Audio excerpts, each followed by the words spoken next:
Thanks, Riaz. Good morning. It is 6:30. The provincial government is sticking to its guns in the teachers' dispute, but parents, students, and their instructors are making their feelings known about the school disruption.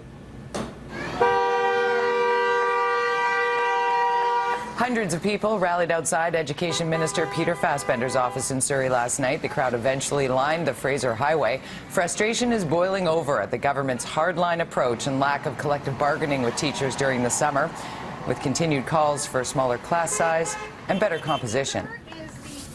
I have had classes where I have had some wonderful results when I've had some support in the classroom, and everybody that I work with gets the support they need. However, having taught for 24 years, the last decade has been a different situation.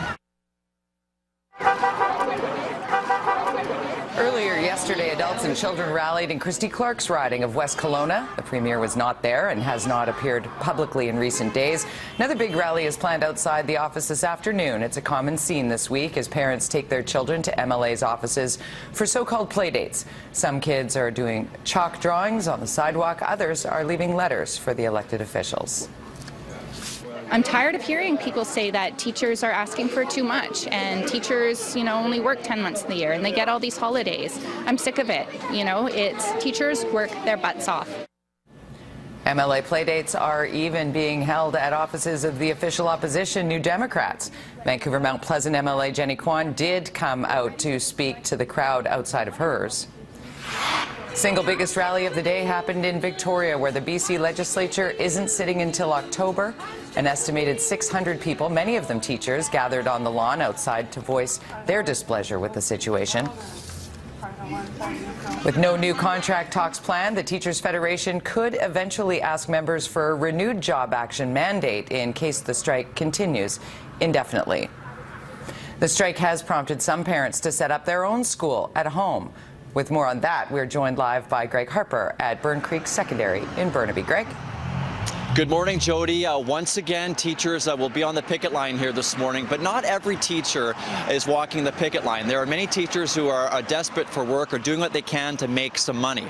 For example, class will begin this morning for Loren Conga and 4 other grade 2 students in the living room of her East Vancouver home. Loren's father went on Craigslist to hire an elementary school teacher who is on strike to teach English and math. Lars Conga says he never considered homeschooling until now.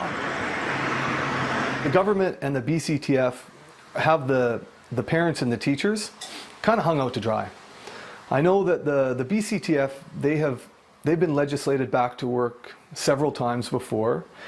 The parents probably should know more about the true details of everything. It's so hard to get clear pictures on the negotiations. There's a lot of misinformation flying around, but at the end of the day, the kids' education has to continue. I like their playground most of all, but when it's break time, we get to go outside and jump on my trampoline and play with the blocks and stuff. So you'll have recess here too? Mm-hmm. BCTF President Jim Eicher will be here on the picket line this morning, and when he arrives, we'll get the latest from him on this labor dispute. Good news if you're a high school football athlete, at least for most athletes. The majority of BC high school football games will go ahead as scheduled this weekend, despite the ongoing labor dispute. Jody?